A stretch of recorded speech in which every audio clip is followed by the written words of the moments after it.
Hey guys, welcome back to the Evan and Katelyn podcast. And that's it. That's the intro. It's a nice standard thing that we can stick with. Are we ditching? Primo. Are we ditching your super clever intros? I don't know. Are you feeling defeated because this is the second time we're recording this podcast Yes. today? Yes, I am. Yeah. We recorded this entire podcast. It was great. It was great, except the audio sounded like robots. If you've been on our Twitch streams, you might have experienced this time to time when we have audio issues. It was that for an hour-long podcast. But guys, guess what? I know you can't respond. Thanks for filling in, Katelyn. This time it's going to be even better. Yeah. Because you know what? We know all of the good parts of the last one. We can leave out all the boring parts. Yeah, we're not going to try to recreate it bit by bit. This is going to be fresh. This is going to be new. It's going to be fresh and new. Fresh and new. And I'm not frustrated in any way. Evan definitely hasn't been working to troubleshoot this for the past 5 hours. I think that we've talked about this before on the podcast. Like, doing things again is like my most angering, frustrating thing. Biggest pet peeve? Biggest pet peeve, repeating things. But guess what? What? This is going to be it. This is going to be no matter what, this is going to be the take. Because even if the recording on this computer, the primary recorder, fails us again, I won't be upset because I have a backup for the audio. What if the video dies though, Katelyn? That hasn't happened to us. Then it's just an audio-only podcast. No, I have backup video. It's recording over there too. Evan's yes, prepared. I win.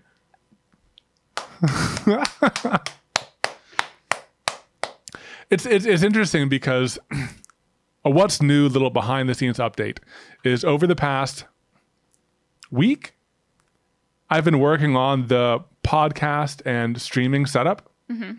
I've put in probably 12 hours. Oh, more. More than 12 hours. I think like 20 hours. Going crazy. I think 20 hours, but it's been more than a week. It's been like 3 weeks. It's been a lot of time put into what we do behind the scenes on here. But I think I'm finally approaching a place that I feel really good about. Each time something fails, I learn more. It's the make, fail, make, fail, make, fail. But it's sometimes when you fail too much in a row, it just is saddening. But let's move on. Let's move on to other updates, other what news before we move on to the main subject, which is going to be interviewing each other. Yeah. So the original intent for this podcast, the first time that we recorded it, was to kind of go back and forth, do some fun interviews. But the last time we recorded this, the entire podcast was taken up by the very first question because it was such a good question. I asked Katelyn the best question. The best question. And really, it's about her editing, because that's something that she does a lot behind the scenes. And I thought it'd be really interesting to do a deep dive into some of how that's evolved over time. So that's going to be the main topic of this entire podcast. But first, what's new? Katelyn, tell us about Floodle. Floodle. So Floodle update. Dun, dun, dun, dun. Dun, dun, dun. Floodle update. So we hung Floodle in our room because it seemed like fitting to have like a relaxing, sleepy cloud. And it was really cute. It's so cute. I wish I had gotten a photo of him before we took him down. But so me and Jube were in there, and I was about to say we were reading. I was reading. Jube she might have been sleeping. Daydreaming about books. She was dreaming. She was like twitching like a little kitten, like puppy dreams. I took a video. So crazy, she doesn't show up. Is she 10? Like, when's her birthday? She's almost 10. Almost 10 years old. I know. She's an old lady. Yay. Okay, so y'all are reading. Anyways, we're reading, and Floodle's hung in the corner. We just hung him like the day before, and I hear this like, and I'm like, what is that? Maybe I imagined it. Maybe it's the house making noises. And then it goes, and this is the second time it was louder, and Jube like kind of startles awake. And I'm like, is that Floodle? And then I just keep hearing these like, these like groans and grunts coming from Floodle. And so I was like, Evan, Floodle's groaning. So Evan, being taller than I am, was able to like peek into him more. And the structural additions that I made in the moment or removals where I just like snipped parts out just to fit more stuff in there. it probably wasn't the best thing to do on the very top of it because like that's where everything hangs from. Anyways, the hot glue that I used detached, and it was just hanging by the LED strip, which was holding, but the LED strip was slowly getting pulled out, getting like yanked out, which isn't the best. But I think just like, there are still wires intact, and I just need to make some little loops on the inside. I can just reach in, add some loops. It's no big deal. But Floodle has suffered, but Floodle shall rise again. Oh, another good Floodle update.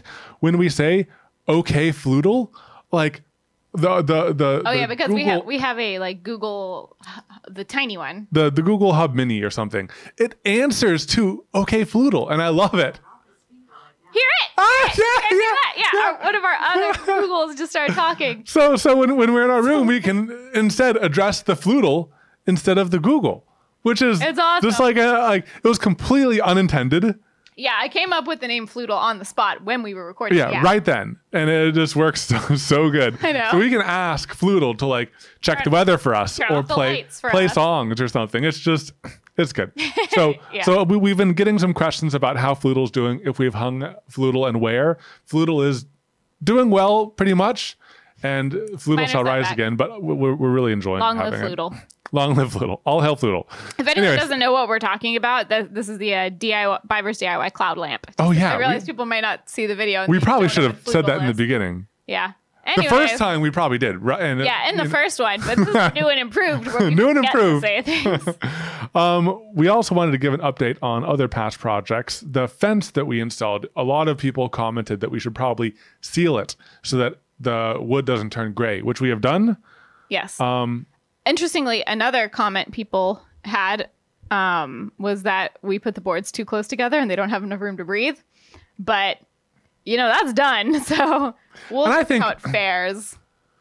I think that with the boards being too close together, since we added 4 screws, I think it's going to stay together. Yeah. And it's not like the fence is holding much weight. Board. So I guess like there's only one way to find out if they're going to fail, and it's to live here forever and just always check up on them. Yeah. So there's that. But I think that in general, one thing that we talked about in the last podcast, I'm just going to be referring back to the last podcast for any transition that I need. Just like pull from that hat. Go for it.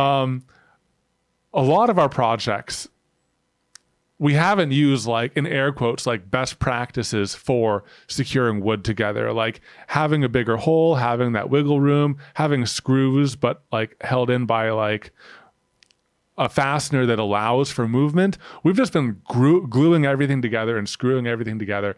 And so far, I mean, we've gone through more than a year of cycling for a lot of our projects, and they've held up well. So I'm just Everything's fine. Yeah. I mean, that does not to say that you should follow all of our woodworking practices, No. like follow people that are more professional than we are at that. But like, I also think that it can be pretty forgiving, and like worst case scenario, something like needs a little fixing. Needs a little fixing. Yeah. Something like bends a little bit or whatever. An excuse for another project. You fix it later. Yeah. Or just make something else. And, I think don't let it be too intimidating. If you feel like you can only make a table that has like, foxtail, dovetail joints or like, Japanese joinery, like super fancy stuff, then you're not going to make anything. Yeah. So just like pocket screw that together. One other story that I wanted to tell, just because it was really fascinating when it happened to me. When I was carrying supplies back from painting the fence back inside, I was wearing my headlamp because it was dark. Yeah, we were painting at night, which is something that we do. And my headlamp, I don't know if it was like the specific angle my headlamp was shining at or like the focus beam or whatever, but I saw all these like glowing gems in the grass as I walked past them. And I'm like, what's glowing in the grass? So I just like, I'm fascinated immediately because it's very evident that they were quite bright, and there were tons of them. There were like 20 clusters of these like 2 bright gems in the grass. So, I just kind of like get a little bit closer, get a little bit closer, get a little bit closer. And then I realized they're the eyes of spiders. And there's like 20 spiders clustered in our front yard. And I don't know why. Little patch. Yeah, it was like a 5-foot circular patch, and there were 20 fairly large spiders. Not large, adult spiders. They weren't like babies. They weren't like small. They were like sizable. 0.75 inches in diameter. Or but they were adult spiders. It's not like there was like a hatch of like tiny spiders or something. Oh, okay. They were like full spiders, and I just was like, what? And at first I was like, whoa, and I kind of backed up. But then I was like, that's so cool. I should have just gotten Katelyn right away. Right then. Evan was telling me about it on our way home from dinner. And so we were like, oh, let's go check the patch and see if they're still there. It was the same night, but like later on in the evening. And I think it might have been the next day. Oh, was it the next day? I think it might have been the next day. Everything blurs together. But we got our phone lights and we were like looking around in the patch for the spider patch and we couldn't find it. So we don't know if it was just like if they migrated or it was so crazy though. It's like the light coming from their eyes was much bigger than their eyes. Like when I looked at them, they glowed. I could see the facets. They were like tiny little diamonds looking back at me, and it was actually really pretty. I feel like my eyesight's not good enough to see that. Good story. Moving on to the main topic. Yeah. So the plan was just to ask each other questions like we said, but let me ask the question that I wrote down. Because as you guys, I feel like I did the transition better last time. I'm trying not to let it get to me. No, this is great. Keep going. This is great. So yeah, this was going to be a like we Q&A each other kind of thing, and then Evan started with this one question and it lasted the whole time. So now it's just going to be about this question. What's your question, baby? So how has your editing style evolved since you started? Has it become easier or harder, more fun? And I think that we've kind of talked about one aspect of how our content has changed. So just to give people like a little background on that, just in case you haven't watched some of our previous podcasts or listened to, depending on how you consume the podcast. We kind of talk about it in We've Changed and We've Changed Too, I believe, where we talked about how we've evolved as a channel. But I think that from the content point of view, we started with just DIY content, and then we moved to more follow along with us type content, and now I don't really know exactly what we're doing, but we're just having fun making stuff. But from an editing point of view, I think that there's been different points in time. The journey has been slightly different from the editing point of view. Yes. And last time, because we can just, now that we've decided how many stages there are, because we've already talked about it for 40 minutes, now we can just easily define the 4 stages that we've gone through. There are 4 stages of our editing process, and I shall go into details of each along with tips. I don't know, not really. It's like after dinner. We're just like, yeah. We proceed. got the post curry sleepies. Yeah. And post curry giggles. Okay. You know what's funny? When we mentioned pizza giggles in our last video, the grass wall art, a lot of pizza giggles really resonated with a lot of people. A lot of people related to pizza giggles. Wow. Pizza giggles are a thing, I guess. Yeah, I guess so. Thought it was just you. Anyways, okay. So, for the editing, when we first started the channel, the editing was like, we kind of set it up in a very safe way where we looked at what other maker channels were doing. We figured a way to put our own spin on it, but we did it in a way that was very easy to accomplish our goals because we like took out any unknowns. So for these tutorials, before we started filming anything, we would completely script out the entire voiceover, and not only that, also have like exactly what shot to get for every line of the voiceover. And so everything was predetermined. We just like would go down the list, check off the list. The videos were like 5 minutes long. They were super short. But and And I think that one benefit of doing it that way is going into the video, you know you're going to get everything that you need Yeah. to edit the video. And also, we were doing projects that were a little bit more known Yeah. for the most part. Now, some we totally threw wild cards in there, like the self-watering planter. We didn't know how that was going to turn out. But like the first few were very known, and so we could kind of plan out how it would go. And I think that made a lot of sense for us starting because like it made the filming itself more time efficient, which was good because we were working at the time. And so we could I could spend more time planning. I would like plan videos on my lunch break and like all this stuff. That way in nights and weekends, I could like wrap up the plan and then we would film. And Evan would do more of like the project planning, whereas I was doing the video planning. And I think interestingly, that's one of the reasons that like I started editing the videos.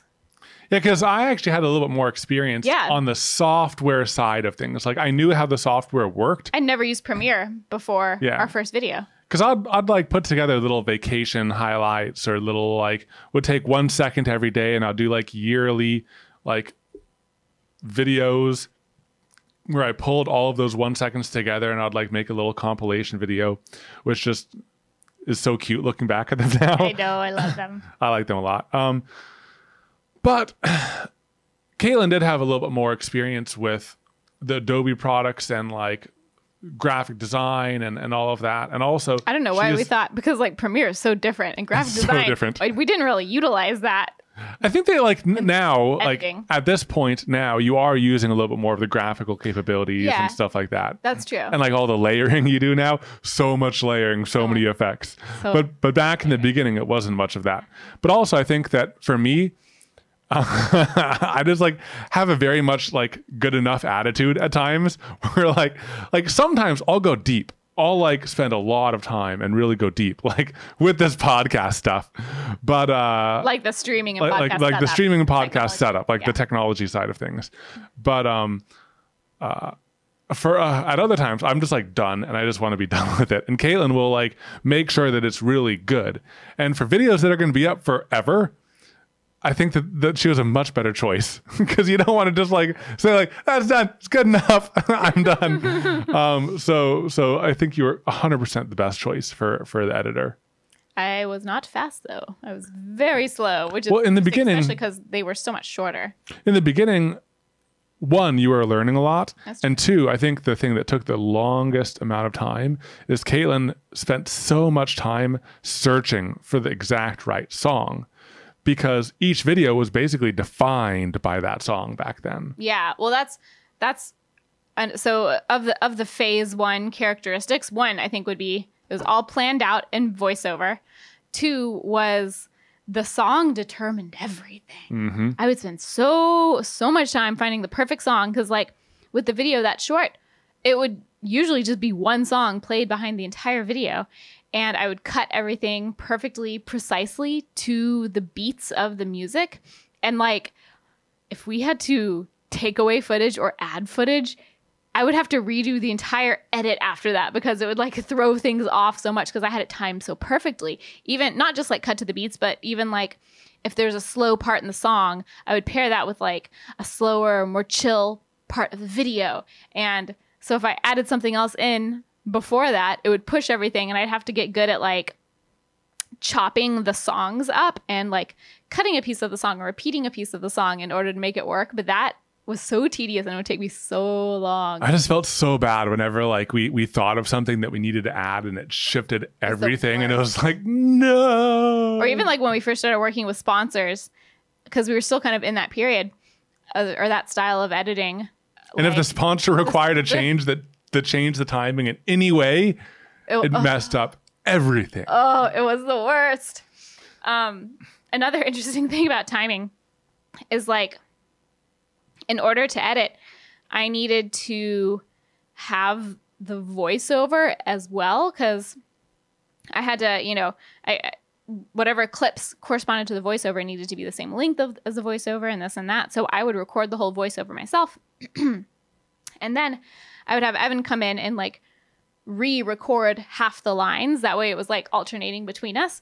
And at this point, the video was already edited. Everything's done. This is like the last step. So all the timing was determined and all of the words were kind of determined because I couldn't really change the words because it would change the timing. And also since Katelyn speaks faster than I do, and I take more natural pauses because words are hard. And like my brain is like running so fast ahead. I sometimes need to like rewind backwards to the words I want to say so that I can say them properly because it's really hard for me to talk really very fast.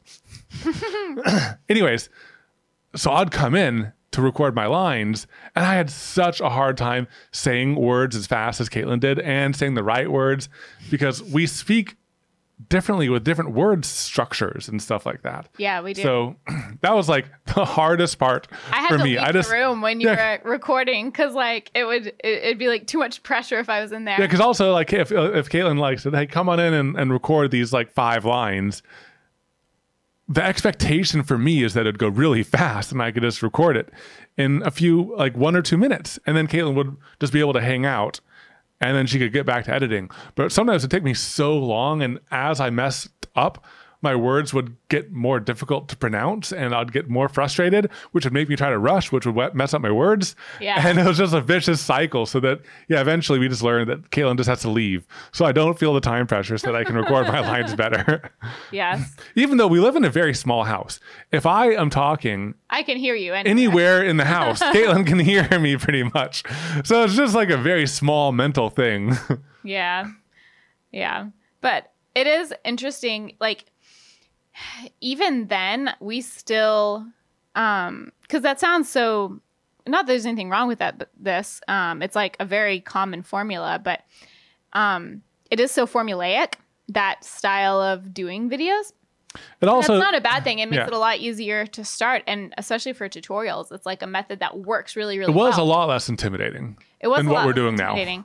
But I do think it's interesting. Even then, we tried to like work in bad jokes into the voiceover, which meant like we had to pre-plan our jokes, which is even harder than funny, like accidentally. Yeah. Not that it always was funny, but we tried. And we still would end up capturing like accidental bloopers and stuff, and we'd include those at the end. Audio would be bad. Oh, the audio was so bad. We did talk to the camera for the intro and outro. Yeah. The audio was terrible. Yeah. But, you know. it is what it is. I'm like, our audio, the cost of our audio gear right now is so expensive. It would have been prohibitive back then. Yeah, because back then I think that we had enough confidence to feel like we could make it, but we didn't have enough confidence to spend that much money on stuff. Yeah. And also we would have bought the wrong things. We would have bought the wrong things, yeah. I think that was a big part of it, is like we didn't know what we needed.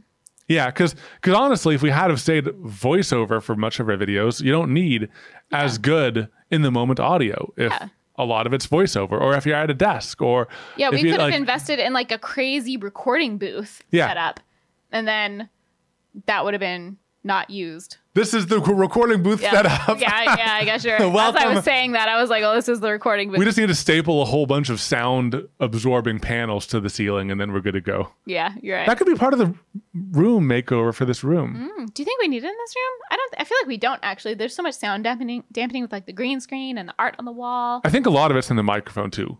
The microphone has some sound dampening in it. It's because we're using like podcasting microphones instead of like lav microphones. Lav microphones, I think, would pick up a lot more echo. But it's because these microphones are fancy. So does that mean we don't need to staple things to the wall? Yes. Okay, good. we do want to make over this room. That's a complete side tangent. But anyways. Yeah, we do want to make over this room. Anyway, so that's kind of like phase 1 of editing. Yeah. Very safe, very planned. Phase 2 was what was the impetus for phase 2? I think the impetus was for phase 2. So let me say what phase 2 was. Okay. And then, so phase 2 was starting to incorporate more in the moment audio and like talking to the camera more, like in an unplanned way, not just intros and outros that we wrote out. And I think the reason for it, I know what the reason What's We that? kind of talked about this. Oh, was it when we started filming collabs? Yeah, well, it was when we did the collab with William Osmond, because nothing was planned. Oh, Everything was on the fly. yeah. And that showed us that we could do it. Yeah. And I know we kind of talked about this in the like we've changed episode where we were talking about the videos themselves, but like the editing for that was so different. Mm-hmm. What were you about to say? This is something that we remembered in take 2 that wasn't in take 1. Take 2 better. Take 2 for life. Take 2 for life. Okay. Way to make us feel better. But so recording more real time in the moment stuff and not planning things, basically what that meant is we started rolling the camera the whole time. Now, from the outside, the video output probably didn't look that different or that drastic, because it wasn't like we went from everything voiceover to all of a sudden everything's just like chaotic and in the moment and us talking to the camera and winging it. Now, when we started recording everything, we probably got a lot more in the moment good things happening. We did, because I was recording everything. And we were like on for the camera for all tasks. But what that ended up doing is when you record all of the footage in post, you have to decide what that is. Do you use what the audio that you're saying to explain things, or do you just show what you did and do a voiceover, or do you time lapse through it? Like you have to, like, or do you do like quick jump cuts through like repeated tasks? Yeah. So you have to make all of those decisions in post, because having the choice of everything is sometimes worse than just having it pre-decided in the moment. 100%. We'll get to that later, though. Okay. Or we'll get to the pre-decided part later. So that's my phase.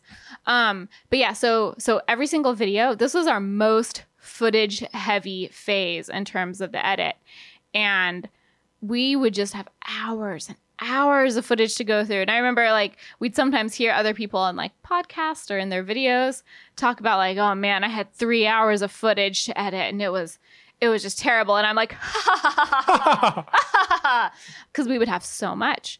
Like I remember when we did our collab with Johnny Brook Crafted Workshop. Oh yeah. Oh my God. I remember I was shocked. We were I was both, shook. you know, at the end of the project, we were both like looking through our footage, seeing if there's like any clips we needed to give to him or he needed to give to us. And he, you know, I pulled up like our folder of footage and it was like dozens and dozens of files, individual video clips.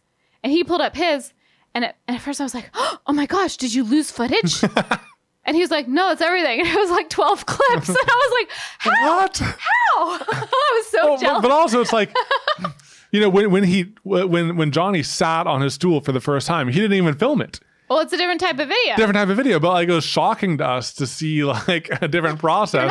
You're not gonna film the first time you sit on Yeah, it. you have to get your genuine reaction. You got to like, you got to capture that. but like you don't have to, because everyone films their videos differently. Yeah. And there are reasons that is different. But I think during this collaboration phase, that's part of the thing that fueled this phase 2 of editing, where we just like over filmed insanely. And that's because during collaborations, you know, when it's just us two, it's a lot easier to be like, that wasn't great. Can we redo that? Or like, oh, I didn't really understand the way you're explaining that. Can you say it again? Or like anything we need to say. Well, but also we weren't confident in what we needed, because when we scripted it all out ahead of time. That's a different confident. issue though. Oh yeah, true. Because this specific issue that has to do with collabs is like when you're working with other people, you can't plan what they're gonna do, and you don't always feel comfortable like asking someone to do something a second time or whatever it is, you know, like it was like run and gun the whole time for every collab. Well, and we need to, like, while we're there, we need to know that we've got everything that we need, which is why we can't go back after when we're editing. But also it's like, I feel, now I might be overconfident right now, but like now that we have more experience with filming, I feel like we could do a collab and would film a lot less, because Katelyn can edit in her mind now, but that's another phase. But like, I think that was like one of the reasons why we overfilmed also is because we were wanting to get everything. We couldn't go back and do things, but also we weren't confident in what we were getting. So we were like, let's just get everything just in case. Yeah. And when you have everything, then the edit takes so much longer. Yeah. Like there's been so many times, I still will do it every now and then for like, but only like for intros, because there's a lot of pressure on intros being really good to like capture attention.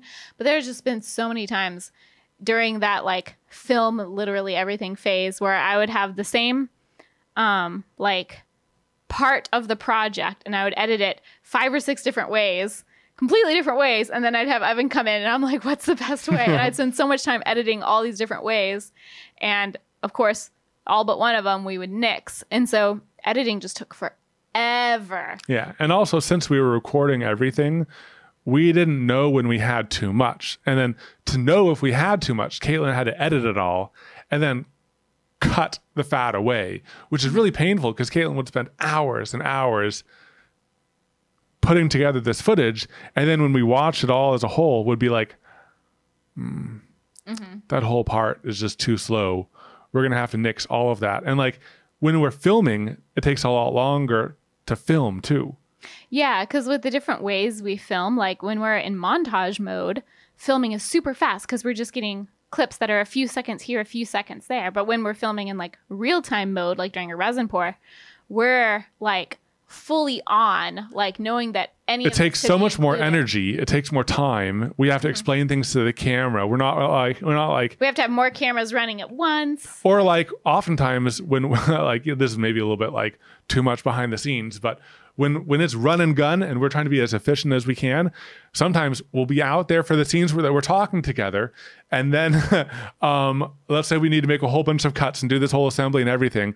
Katelyn will film the first 3 cuts, and then she'll take the footage and start editing while I just continue cutting. Yeah. And that's how you go efficiently. But if we're filming everything like it's I'd be out there the whole time. And then would end up with so much more footage. And then basically what would sometimes happen is would edit that all together and be like, oh, that's boring. Let's just cut, have 3 quick cuts, and then that's it. Yep.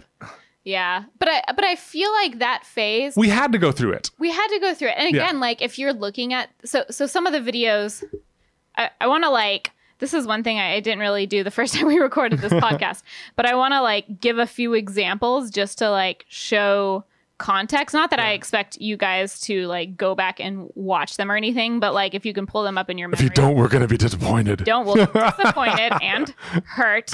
Okay. Disappointed. While you pull that up, I just need to say like a little side tangent. You know what's so funny? What? You know how I'm recording here and I'm also recording to the left? Look to the left. Look at that recording. It froze. Oh, It froze. So one of our videos is down. We're only down. We're only down to 1. Oh no. Okay. Well. Don't freeze. Don't freeze, computer, or you're going in the trash. No, you're okay. You're good. You're fine. You're good. Okay. So I would say like a lot of the earlier videos are in that phase 1. Those are pretty easy to tell because they're like 90% voiceover. But some of the first ones that ended up being more like us winging it. One would be, are you fixing the video? Yes. Please proceed. Okay. So a few of those, and let me know how you feel about this too. The tea light candle holders with the storage built in. The video we recorded right before Hurricane Harvey. Oh man, yeah. But remember, there's a lot more like us winging it. Remember, it was like raining outside, and we were like, "Oh my God, we got to finish this before the hurricane comes." Yeah, and all this stuff. But I remember like winging that a lot more. The propane cannon. Oh, propane cannon was like where propane cannon was a huge step forward for us. Huge step forward because that also involved like taking something out into the field. Yeah. But edit wise, those 2 projects were very similar. Yeah. You know, because it was just like recording a bunch of stuff. The DIY concrete ring holders, that one. We just recorded like continually while we were up there. Continually. Yeah. So that's like a few around that time where we were doing, and like any of our collab videos where we just recorded so much. And in the edit, when you cut it down, the end result ended up not being like a polar opposite of our phase 1 editing, even though we filmed it in a polar opposite style, because some of it still did end up being like voiceover and montage. Yeah. And I was still like, I'd still have like, you know, background music that played throughout most of the entire thing. Yeah. And I think of all of the phases that we're going to talk about, are there 3 or 4? 4. 4. Okay, of all 4 phases, I think this was probably the most difficult phase. Yes. Phase 1 was like growing pains, learning, but like it wasn't the worst. Phase 2 was the worst. We overfilmed. The edit was super stressful for Katelyn because like she had to make all these decisions in the edit. And also it led to like such long editing times. I remember when we did the collab with Bob, we love you. That was an amazing experience, but oh my gosh, like Katelyn was so stressed. Katelyn was like the most stressed. Well, like because it was a huge opportunity to us. We felt very lucky. We wanted to make a good video, and since we filmed so much, the first time that we like looked at the edit after the first round of Katelyn editing it was like 45 minutes long or more. Yeah. I think we posted the full thing to Patreon. Yeah, like a full like 45 to 50 minute thing on Patreon. And we were like, we can't post this on our YouTube channel, especially since our videos at the time. And it was making a leather ping pong net. Like that's all we did. We had 50 minutes of like what we thought were like, it was good stuff. Yeah. And then we had to cut it down. We had to cut like 15 minutes out of that. Which is a lot to cut. Like cutting a lot to 15 minutes, that's longer than all of our previous videos. Oh my gosh, yeah. The amount we had to cut. And so, but on top of that's that, like 3 videos. 3 of our previous videos. Yeah, just cut the whole thing. Think of all the work, all the work and the filming and the edit, all that cut. So, but another thing about that specific edit is like we had a very hard deadline because we had like agreed upon a specific date. You know, we wanted to like make it work with Bob's schedule. And but this video, especially because like we were in, you know, being in someone else's shop, like the lighting is different. So like our settings weren't quite right. You know, it was like a unique audio situation because instead of just being the 2 of us, there's a third person who we were trying to like get his audio to work with our audio. And it was the first time that we were trying something like that. I think we had like our 2 lav mics and then a shotgun mic combining in the camera. It was real messy. It was really messy. So like I had to do so much color and audio correcting too. And then the video itself being so long, the file was so big, it kept crashing my computer. And so we pulled a few late nights, but then the night before the edit was going to go live, we pulled a literal all-nighter. And like by like 2 a.m., I was at the 90% mark. Yeah. But that last 10% took from 2 a.m. until we uploaded. Yeah. Just because it kept crashing like crazy. You know, I completely understand that we had to go through that because we had to know, like, if we film everything, what we're going to keep.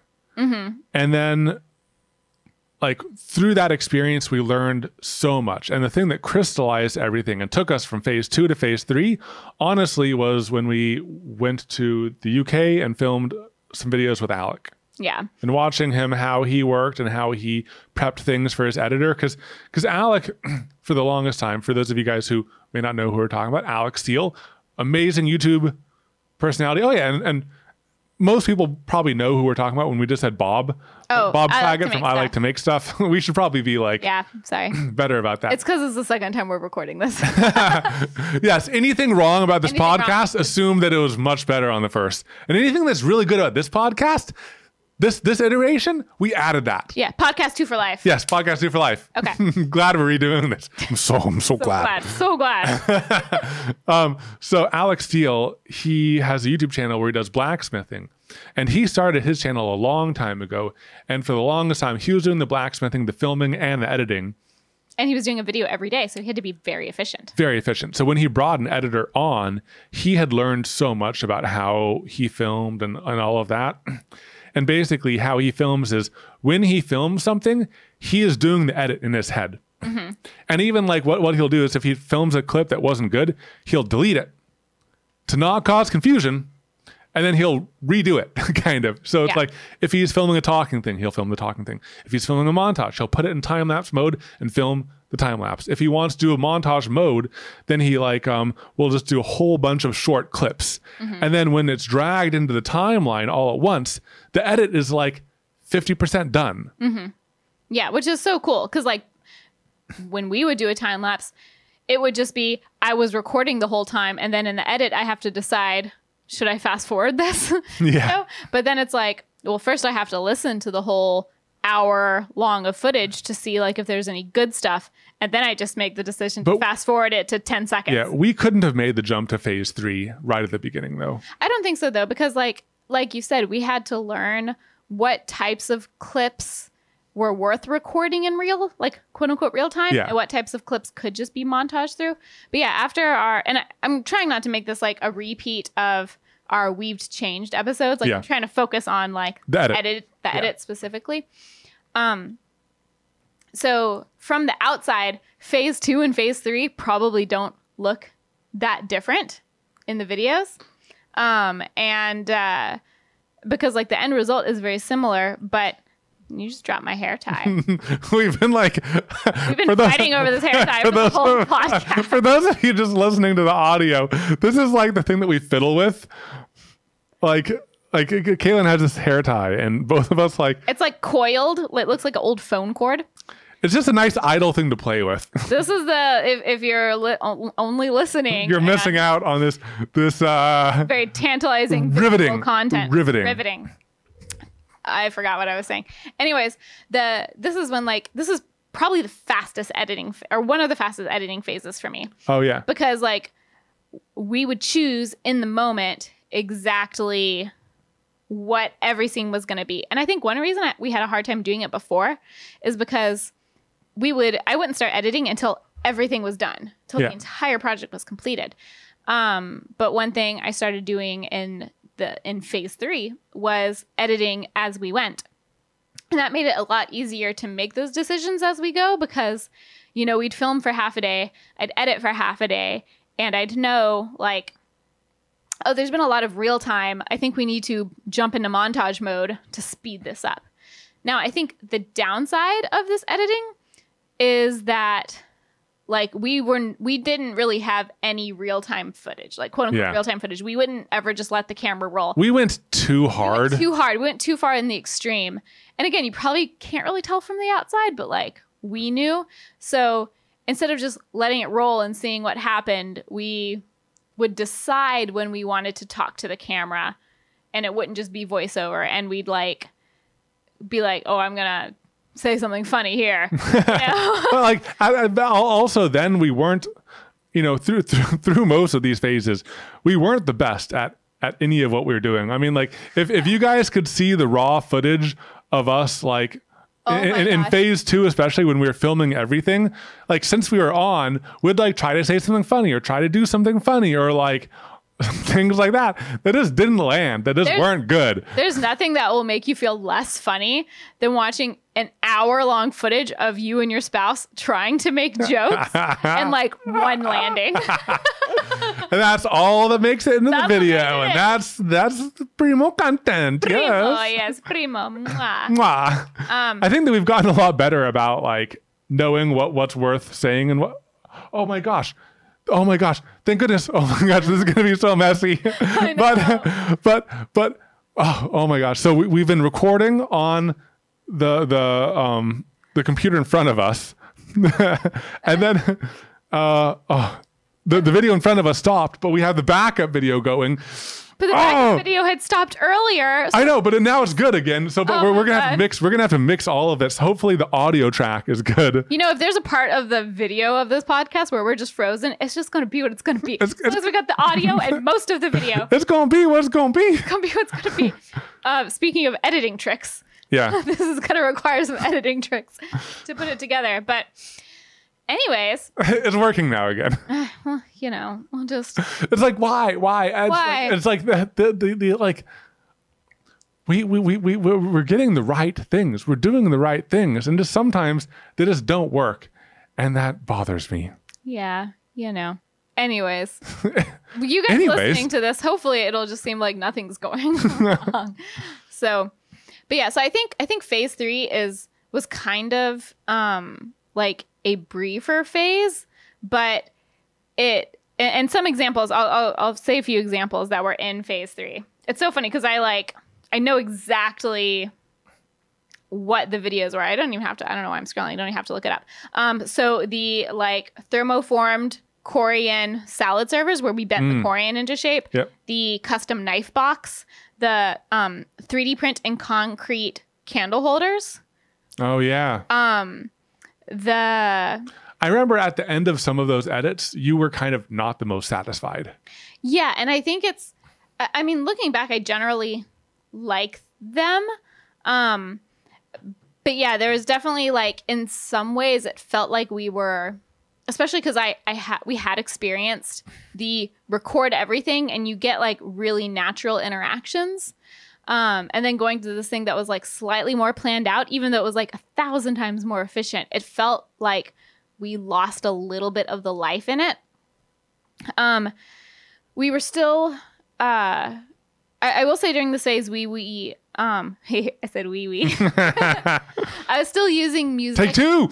I was still using music in the same way, like for the montages, but we did have more periods, I think, where the music was just like background too, like because there was more talking parts. So that made editing the music a little bit easier, and I started utilizing multiple songs. That was in phase 3? It started in phase 3 where I'd use like 3 songs for a video. Yeah. You know? Like 3 different phases. In phase 4, it goes up to fancy. 20. Phase 4, it went up to 20 songs. Okay, so phase 4, which is what I consider us to currently be in, is when we took the pre-planning of deciding what was going to be time lapse, what was going to be montage, what we didn't need to spend much time on, and we kept that aspect of the planning and editing. But then for the real time, like winging it footage, that became like a higher percent of our videos again. But unlike phase 2, where we just filmed the entire thing in that way, I feel like we at this point had gotten better at knowing what scenes would have more good stuff just naturally come up, like resin pours often do, because like something's going to go wrong, or if there's like a more complicated glue up where we're going to need all hands on deck or something, you know, things or like even that. like the very beginning of the glue up. And then like we'll shift into, or like, we'll start a process in real time, and then once we know we've had enough good things, then we'll shift to montage or time lapse and stuff like that. That's very true. Or it'll be like real time for the explanation part of it. So like in the most recent video, the grass wall video, when we're talking about the like stapling the grass, we were recording in real time in the beginning. That's when we messed it up. Or no, that was when we were cutting. Which I was like, I'm so glad we caught that like in real time. Yeah. But then like by the time we were finishing the stapling, it's like you don't need to keep saying more stuff. And like once we have a process down, that's when we'll often switch into montage mode, because we're like, okay, now we just like repeat this. Yeah. Anytime something can go wrong, or we'll have a reaction, or like various other like ways. Yeah. Then we know to record it in like that more real time mode. And so yeah, I think so going backwards, phase 1 was script and kind of plan everything. And if we happen to catch an in the moment thing, bonus. Phase 2 was film everything, very inefficient. Phase 3, how do you summarize it? Phase 3 was the edit in your head as you go, edit and in like your head. Plan everything. And I think phase 4, like phase 3 was like us hitting our stride of how we want to do it, but then phase 4 was taking everything to the next level. I think phase 4 was combining the best of phase 2 and the best of phase 3. Best. Oh yeah. Because phase 3 was too strict on like recording not enough. Yeah. And phase 4, but also I think the one big thing about phase 4, and I'm not sure where it fits into this, but like we started going a lot extra with effects, with zoom ins, with cuts. Katelyn added a whole bunch of music. She added sound effects. She added all sorts of things. Well, I think in phase 4 is when like, because, and I'll use the music as an example. In all the other phases, the purpose of the music in the videos is to be like cool, chill beats to listen to while you're watching this video. It was very like, you know, Casey Neistat style vlog beats and stuff. And it was like the cutting of the footage to the beats and getting like satisfying shots that matched with the music was a really big part of the edit and the video as a whole. Yeah, exactly. And as we transitioned and started including more and more real-time stuff, and especially once we were in phase 4, which is where we are now the music is, I don't really use it for cool beats like at all. It's very rare. Every now and then I will During montages, if we have a long enough montage and it's like a really cool scene like I did in the black hole. No. No, no. Not in the prop off at all. That's like the complete opposite. Oh, okay. Like in the black hole table. Yeah. And I'm talking like recent videos. Oh, okay. In the black hole table, I like pulled in some cool music when we were doing like very satisfying pours and stuff. But 99% of the music we use these days is not to be cool. It's like to reflect the mood that I want to come across in the edit. So it's either suspenseful or it's like super derpy sounding or it's just like background elevator type music. Yeah. And it's more for the purpose of conveying a specific mood. And it's more background these days, if that makes sense. Yeah. So the prop off was one of the first ones where I did that because I was very inspired. Prop off is where like it was a collab and we did like a prop making competition. And I was inspired by the Try Guys Without a Recipe. Yeah. series, Which was inspired by the Great British Bake Off. which was inspired by the Great British Bake Off. But all the music was to set a mood. And that's one of the first times where like the entire video was edited in that way. Yeah. Because it wasn't about being cool. It was about like interactions and Yeah. like building suspense and montaging with like cool 80s style montages. Yeah. That was a really fun thing to film in a way. It was horrible for you to edit because it was the just worst. so much footage, so much new things all at once. It was like too much to take on. Too many new variables, which is why we've never done a video like that. And I think, so yeah, the music was a big difference in phase 4. One of the biggest differences also was just like not cutting out as much. Because like phase 3, we would film everything and cut so much of it. In phase 4, I cut a lot less. And part of it's because we're filming. Yeah. Is everything okay? I see you looking at the equipment again. Whoa. Oh my God. I just spilled my drink. It's okay. It's okay. Oh my God. Let's do it. It's just like I'm just so concerned about like various things because like the first thing went wrong. It says like 13 minutes and 54 seconds. We've been over here. We've been recording for 52 minutes. You know, it's with fine. this far in, it's fine. gonna be what it's gonna be. It's fine. It's fine. It's fine. Let's not spill any more drinks. I'm gonna go get a paper towel. You carry the podcast. I don't want to have to edit this out. What was I talking about? We're wrapping up what phase 4 was.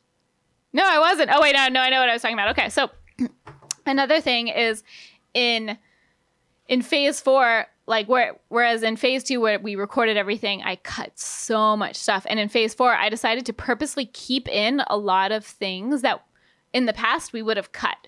So like us doing a take and then saying, oh, that take was bad, let's do it again.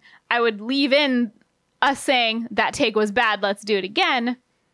And then just not use the second take because I thought it was funny to leave the bad take and not do the new take. Or think this podcast is such a hot mess. It's such a hot mess. It's okay. I'm literally hot. It's okay. Okay. We'll turn on the fan. The fan is just me blowing air at you. But yeah, so I remember the first video where we did that very consciously and like left in things that normally we would have cut was Murphy Bed Part 2. Yeah. And that's kind of the period where this phase that was started. End of 2019. No, end of 2018. 2018. Wow. Like October 2018. So we've been doing this new style for a little over a year now. But I remember like that was also a phase where we were working late a lot. So there's a lot of times where we just get like loopy. You know what's crazy? Oh, sorry. No, I'll do my crazy tangent later. No, go for it. What's crazy? This is crazy. This podcast, take two. Like my worry about take 2 is that it was going to be too short. Like since we had already like said all these things, we were just going to blow through. Like, oh, there's just 4 things that we went through. 1, 2, 3, 4. Boom, boom, bam, bam, bam, bam. And like this version is going to be longer. I know. How do we do that? I don't know. We got more tangents, less efficient. More tangents about how the recording is going terribly. Like pausing the video and stuff. See, this is what happens when we work late. Okay, and to tie in, that was a phase where we were working late a lot, like much later than we do now. Now, these days, like we try not to be in the shop after like 8 or so. Like we'll still work into the evenings.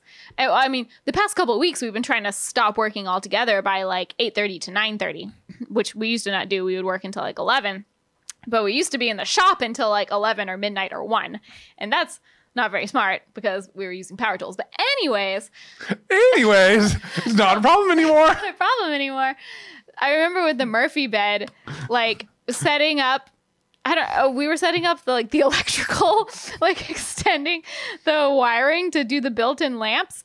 And like, we were just so loopy. And I just remember me like crawling, like balance beaming across the bed frame because there's no room to get around.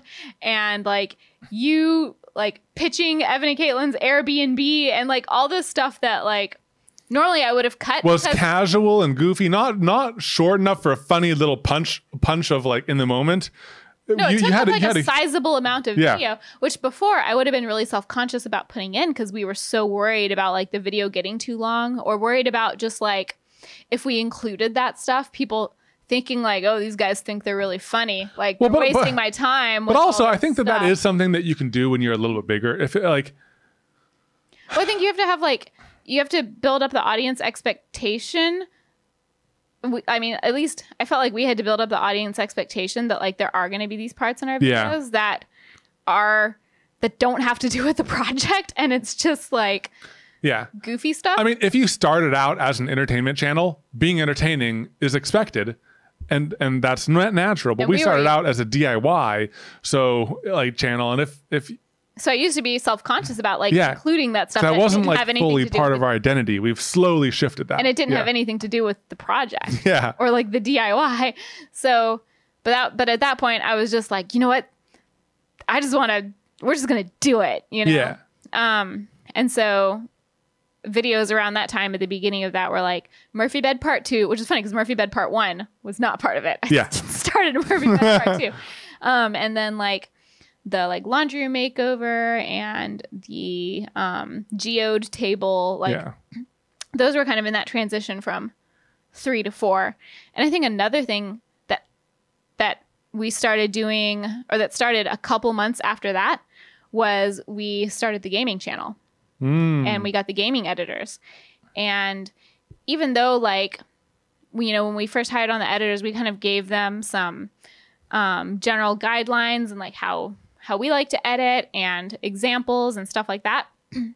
They've kind of developed their own styles, and I've picked up things from them that I do now in our main channel videos. Yeah, and I think that also one thing that we did is we put together a list of things that we do on our channel and things that would work for the gaming channel to add elements of humor, to add like consistency between all of our channels and all of that. And having to define that, I think really helped us reevaluate our content too, and focus in on what we could do to make our videos more fun and to take them to the next level and stuff like that. So like through teaching it to someone else and having to define it ourselves, that helped clarify it for us also.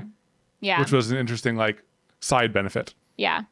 And I think editing wise, because we were including so much more just like cameras on the tripod and we're both doing a thing together type footage, I had to get more creative with making that, like breaking it up a little bit. So I started incorporating a lot of like cut-ins and like dramatic zooms on Evan's face when he makes an expression. Or like one thing we picked up from the gaming editors is like zooming in on our hands when we're gesturing wildly, especially when Evan gestures wildly, because Evan's often gesturing wildly. Yes. And like, I don't know why that's so funny. I just did it to you. I put my hand on your shoulder. That's something I realized like the gaming editors often like will cut into my hand, like dramatically grabbing your shoulder. But I don't know, things like that are just funny or to us at least. And so I've started incorporating some of those things into the main channel edits as well. And then another thing picked up from the gaming editors is like adding occasional like memes or like really bad photoshops or like bad like animated effects. It's so interesting because doing that type of effect on YouTube is like we love it. We like Like when the good, bad internet the good, bad humor. internet humor. It's like when other content creators do that, I just laugh so much. It's so good. But like if anyone ever did that on TV or movies, it Wouldn't fly. wouldn't fly. It just doesn't Like, make any sense. I love when someone has a stock photo and it still has the watermark on it. and like we've done that too. Or like when it's just like a really bad explosion effect. Yeah. Or like really bad green screen overlays. And like it's just funny. But yeah, like that wouldn't fly on TV or anything else really. Yeah. It's just it's interesting. So anything else about the 4 stages that we need to cover? Anything we mentioned that was really, really good in the first take that we need to bring up again in the second take? Not that I can remember. I think that pretty much covers it. Yeah. I will say overall, I feel like I have gotten a lot faster at editing. And I think like, this is one thing you brought up in the last one.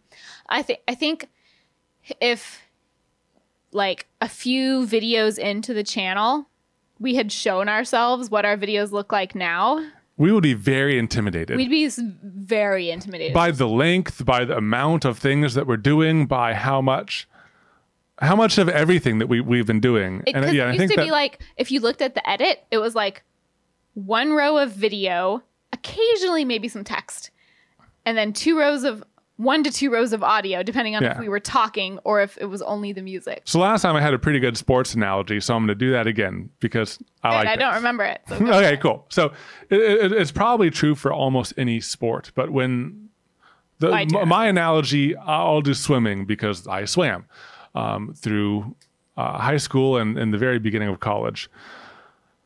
When you first start swimming, and I taught swimming lessons too, but when you first start teaching people how to swim, to like get to a competitive level, you start with some very basic things. You start with like the kick, and all you focus on is the kick. Then all you focus on are your arms, and all you focus on is this, that, or whatever. And I think when we first were starting YouTube videos, we would do that. We would focus on one aspect, and then like once we got that kind of locked in, would add another thing, then would add another thing. And we've been adding all these things. We've been adding all these skills. We've been layering so that where we're at now, you do so much in moments, like without thought, that when we first started doing this, you would have like had such trouble with. I know that you've watched like so many tutorials on editing, and you've watched like, you've done a lot of research, and now you just go and you just do your thing. Whereas in the beginning, it was so many unknowns. I will also say edits, they used to take a lot more rounds. Yeah. You know, like, and not so much for the very first style because like it was so planned to a T, but for phases. And there's no other way to do it. Yeah, there's no other way to do it. But in phases 2 and 3, like the edits would go through so many rounds. Like almost always at least 3. Almost always at least. Like the rough cut, and then the refinement, and then the final refinement, and then color and audio. Yeah. And I've gotten it down to like, I'll do 1 round, and that'll get it to like 95%. And then the second round is just that last 5% of like little tweaks here and there. But I'm a lot more confident in it these days. And part of that's pretty recent, honestly. Like, I feel like I used to have a lot more phases of, and this happens more, like the longer chunk of continual editing we have to do, the more I have this feeling.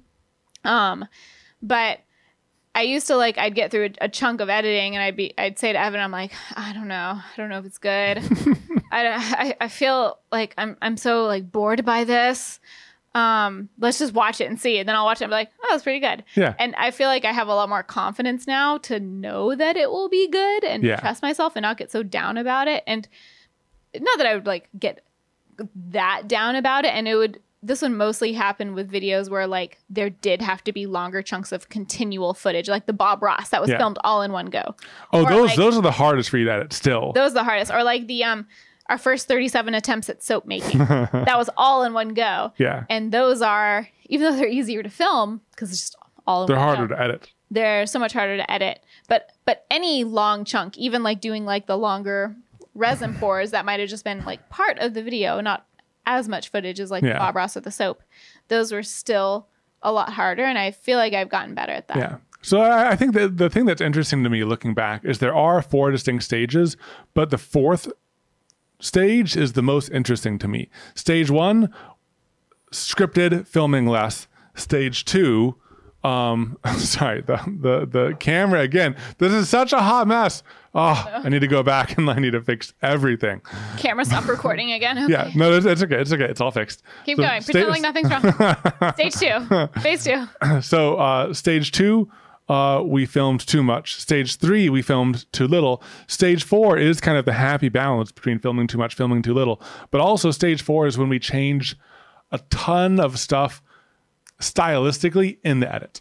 Yeah. So it's like stage 4 was 2 things changing a lot. That's true. Because stage 4 at the same time. Stage 4 is when we finally just embraced like this doesn't have to be a tutorial. Before we were trying to make the videos like entertaining tutorials, and now by stage 4 we were like it doesn't like the tutorial part doesn't have to be the primary purpose. Yeah. We kind of like let go of that, and that changed how we edited stuff. Yeah.